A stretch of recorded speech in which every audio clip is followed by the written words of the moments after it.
د آبجیکټ اورینټډ پروګرامینګ په دې ویډیو کې موږ د انهریټنس لپاره کې ایکسپلینیشن کوو او په هغه به پروګرامز لیکو. د آبجیکټ اورینټډ پروګرامینګ په دې کورس کې موږ سکولز منیجمنت سیستم پروجیکټ شروع کړی دی او هغه به هم جاری ساتو. په هغه پروجیکټ کې موږ د انهریټنس ایډیشن کوو. اوس راځو دی چې انهریټنس څه شی دی. انهریټنس ته موږ په پښتو کې وراثت ویلی شو.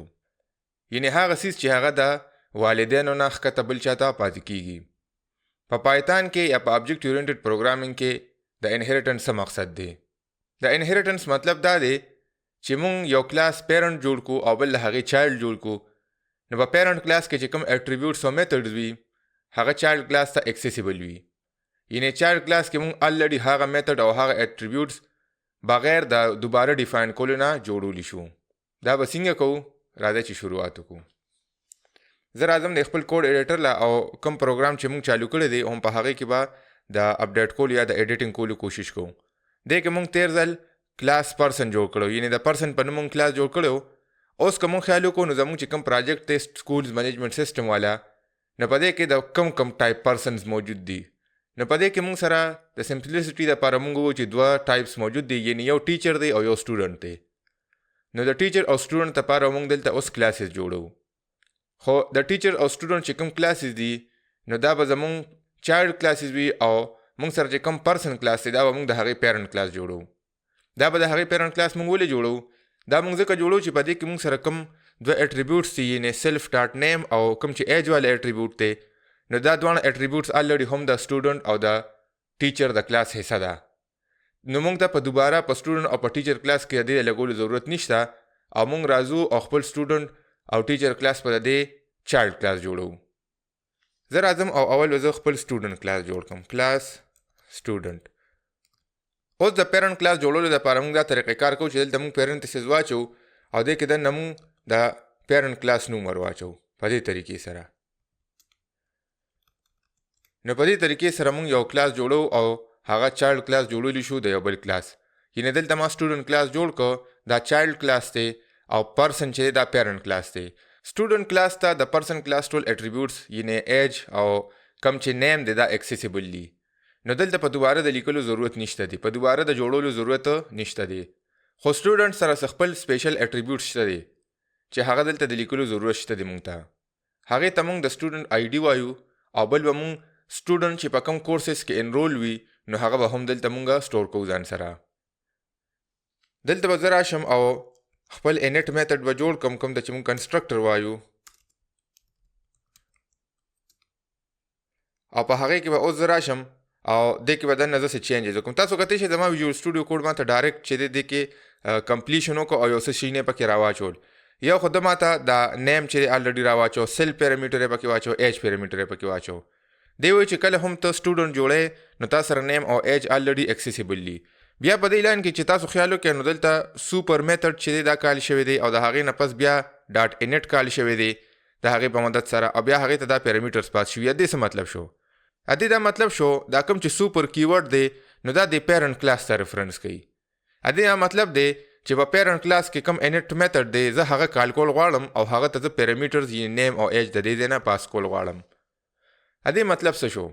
دې مطلب دا شو چې کله هم زه د دې کلاس ابجیکټ جوړوم یعنی د سټوډنټ کلاس، خو دا خو ما سره د پرسن کلاس چې د چایلډ کلاس دی. نو په پرسن کلاس کې چې کوم اټریبیوټس دي هغه به هم زه د سټوډنټ د ابجیکټ جوړولو په دوران کې دته انیشیلایز کوم او هغه چې دته زه ور واچوم نو د کنسټرکټر په مدد سره چې کوم زما د سټوډنټ کلاس کنسټرکټر دی هغه دننه بیا د خپل پیرنټ کلاس کنسټرکټر کال کی او هغې ته هغه انفارمیشن به راورولیږي. نو په دې طریقې سره هغه انفارمیشن ما سره سیو شي. اوس زه راځم او ښکته چې کوم سټوډنټ آی ډي د هغې دپاره به اټریبیوټ جوړ کړم. دلته به زه نوم ورکړم سټوډنټ آی ډي او د دې دپاره به هم زه د سټوډنټ کلاس د ابجیکټ جوړولو په دوران کې دلته زه پیرامیټر دلته پاس کوم سټوډنټ آی ډي دغه شانتې. دلته به راشي سټوډنټ آی ډي دغه شانتې بل به زه جوړ کړم سیلف ډاټ کورسز. اوس دلته تاسو یو څیز کتی شئ چې کورسز ما سره ملټیپل کورسز دي. نو د دې لپاره ما ته د یو لیست یا د داسې ډیټا سټرکچر ضرورت دی چې هغه کې زه ملټیپل شي نه ورچولی شم.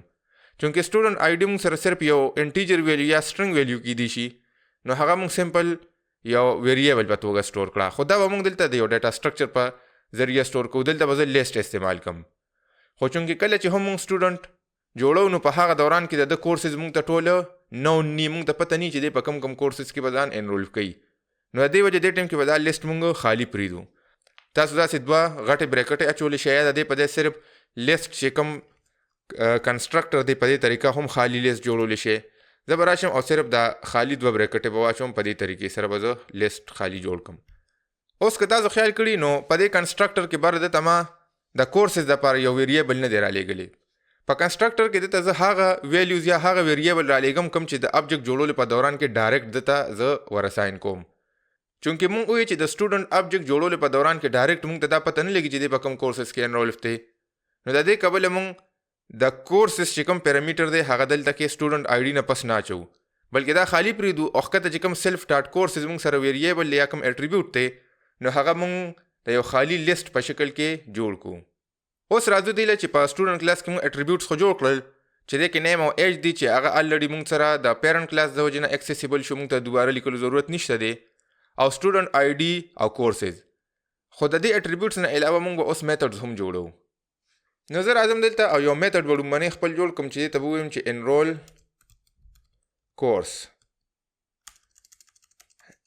انرول کورس او دې ته به یو سیلف پیرامیټر پاس کوم چې دا مونږ خامخا پاس کوو کړم ښه وي او که بد وي. بل به دته زه د کورس په نوم باندې پیرامیټر پاس کوم. یعنې مطلب دا دی چې د دې فنکشن په ذریعه به زه خپل کورسز ایډ کولی شم د سټوډنټ دپاره. دلته تاسو کتی شئ چې کوم سیلف ډاټ کورسز دا مونږ خالی پرېښی دی خالی لیست دی. په دې لیست کې به مونږ هغه کورسز ورچو کوم کې سټوډنټ انرول کیږي. او د انرول کولو دپاره مونږ د انرول کورس چې کوم میتډ دی هغه دلته ډیفاین کړی دی. اوس په دا مونږ په څه طریقې سره دلته کورس ایډ کوو. کورس په چې دی کله هم مونږ انرول کورس میتډ د سټوډنټ کلاس د یو ابجکټ په ذریعه کال کو نو هغه دوران کې به دلته بیا مونږ کورس نوم راچوو. او هغه کورس به بیا مونږ کوم ځای ته راوړو دا مونږ په مونږ سره چې کوم کورسز والا لیست ته دی دې ته به یې څه کوو اپینډ کوو بیا دې کې به یې ورچوو په دې طریقې سره. او دلته به زه ولیکم چې کورس. یعنې کله چې هم دا میتډ په یو کورس سره کال کېږي نو هغه کورس به راځي او دې ته به اپینډ کېږي. تاسو دې کې دلته یو چیک هم لګولی شئ چې زه دا چیک ولګوم چې یو کورس ته صرف یو ځل ایډ کېږي. یعنې ملټیپل ټایمز ایډ کېدل چې دی دا خبره نه ده که چېرته یوزر په غلطۍ کې دوه ځله یو کورس ایډ کړي نو د لیست کې به دوه ځله راشي. نو زه به داسې کار وکړم چې دلته په دې باندې یو چیک ولګوم چې اف کورس ناٹ ان سیلف ډاټ کورسز. دلته ما یو اف سټیټمنټ ولګو. ا دې دا مطلب دی دا کم کورس چې موږ دلته رالیږو د انرول کورس میتډ ته نو که دا الریډي په دې سیلف کورسز کې ما سره پروت وي نو په دوباره د ایډ کولو ضرورت نشته دی. دې سره به زه دلته یو پرنټ سټیټمنټ هم ولیکم چې کورس ایډډ سکسیسفولي او د کورس نوم به دلته هم زه ور واچوم کورس.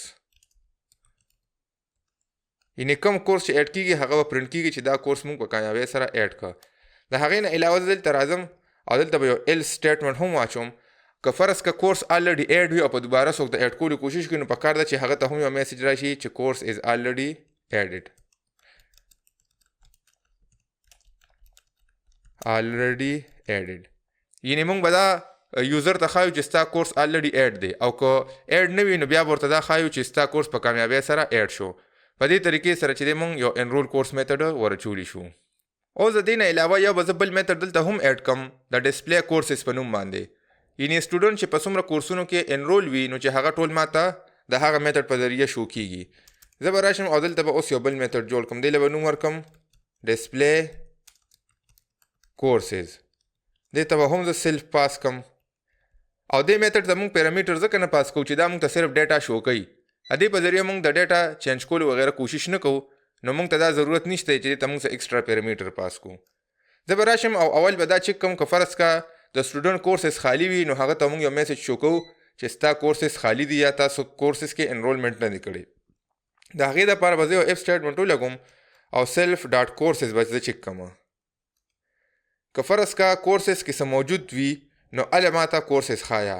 فرض کا که نه وي موجود پکې ایلس نو بیا ماته څه میسج راکړه. بیا ماته میسج راکړه چې ناٹ انرولډ in any course. یعنی دا سټوډنټ په یو کورس کې نه دی انرول. دغه شانتي یو میسج بیا راکا.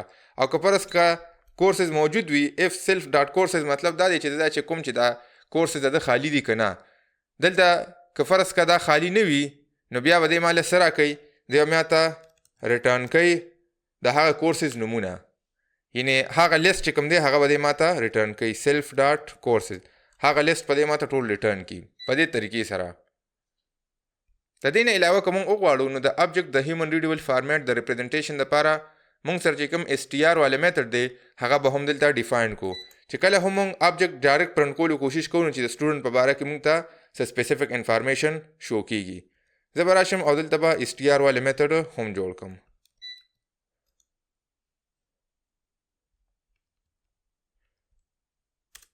دا به دې نه زه ختم کوم. دلته به زه راشم یو f string به ځان ته ریټرن کوم او دې کې به زه ولیکم چې name یعنی د دې سټوډنټ نیم څه دی self dot name. ا دې نه علاوه د ایج به چک کوو چې د ایج دې ماته ریټرن کیږي self dot age. ا دې نه علاوه دې چې به کوم کورسز کې انرول دی چې هغه هم ماته شو کیږي self dot courses. په دې طریقې سره اوس موږ کتر ازو او د یو سټوډنټ جوړولو کوشش کوو او د هغه انفارمیشن به ځان ته شو کوو. زه راځم فی الحال چې دا کوم میتھډ دی موږ سره دا به ټول کمنټ کوم. هدې د یوز کولو موږ ته فی الحال ضرورت نشته دی. موږ ایکسپریمنټ سره خپل سټوډنټ کلاس سره کوو. زه به راشم د std1 په ځای په نوم به زه یو آبجیکټ جوړ کوم یا د سټوډنټ1 په نوم هم تاسو جوړولی شئ. student1 او زه به راشم د سټوډنټ کلاس آبجیکټ په جوړ کوم. اوس دلته به چې دی زه څه پاس کوم دلته به زه یو نیم پاس کوم د سټوډنټ. د هغې نه علاوه به زه د هغه ایج پاس کوم. د هغې نه علاوه به زه د هغه آی ډي پاس کوم. زه به لیټ سې سټوډنټ 001 داسې یو آی ډي به ولې زه جوړه کوم. تاسو ولې په انټیجر فارمیټ کې هم ورکولی شئ په دې طریقې سره. په دې طریقې سره زه یو سټوډنټ جوړولی شم.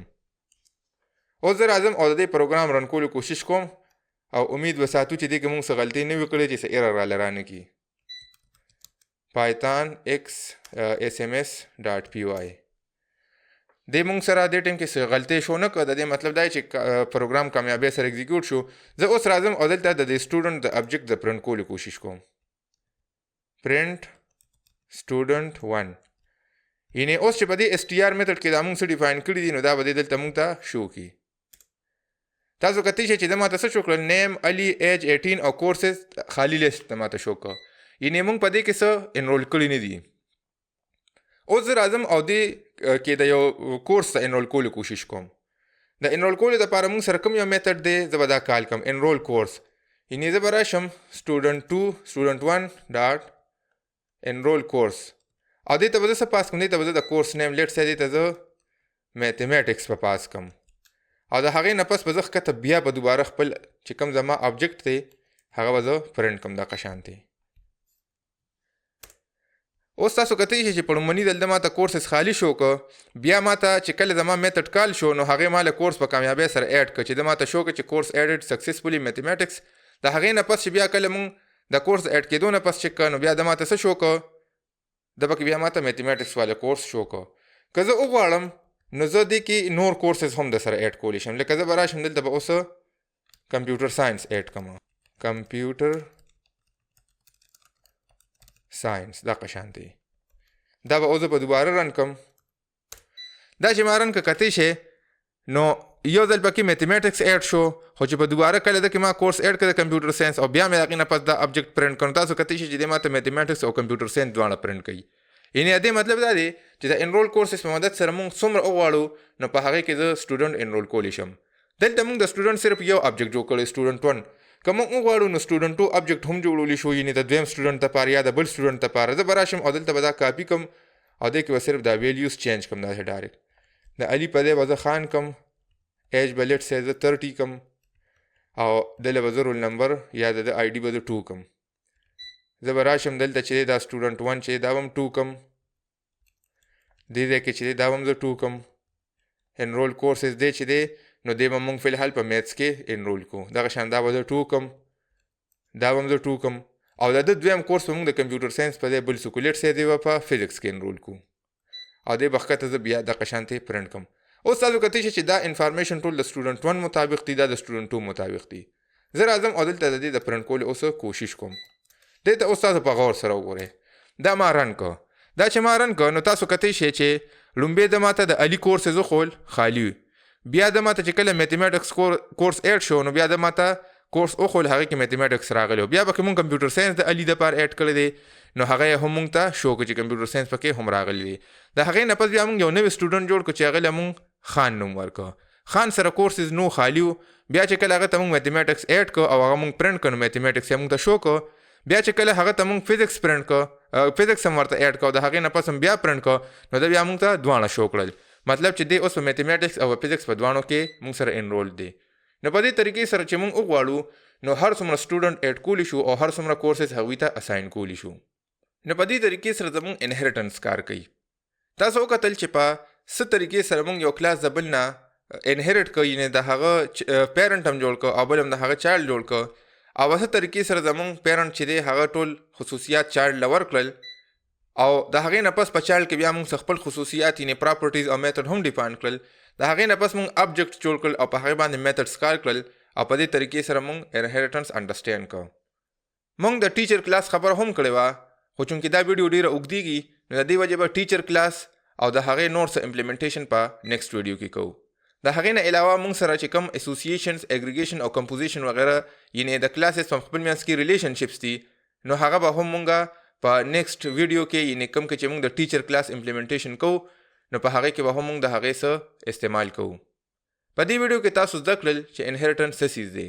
او دا مونږ څه طریقې سره استعمالوو که تاسو وغواړئ نو د دې نه زیات کمپلیکس انهریټنس هم جوړولی شئ چونکې مونږ دې ټایم کې اپلیکیشن ډېر سمپل جوړو او ډېر سمپل ساتو نو د دې وجې زمونږ کوشش دا دی چې مونږ په کلاس کې میتھډز هم کم وساتو او اټریبیوټس هم کم وساتو خو چې کله هم تاسو یو ریل لایف اپلیکیشن جوړوئ نو د هغې دپاره چې کم میتھډز هم پکار وي یا کم اټریبیوټس هم پکار وي نو هغه به ټول هغې کې ورچوئ